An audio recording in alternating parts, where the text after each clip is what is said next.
what's interesting in this space is credit insurance is often used as a financing tool in the tooling sector, more so than a risk management tool. The reason here, there's a couple of reasons, but chief amongst them is capital. Tooling is exceptionally capital intensive. In the case of making larger molds or die sets, it can take anywhere from 12 to 18 months to make that piece of metal, to cut that metal. So that ties up a lot of capital as you're buying that initial hunk of metal, as you're paying your labor, you're paying for the amortization of your machine time, electricity.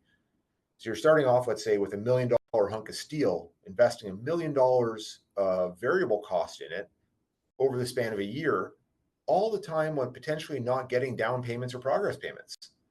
So leveraging credit insurance on the risk of contract cancellation, which brings in coverage for work in progress inventory, provides a lot of support to banks.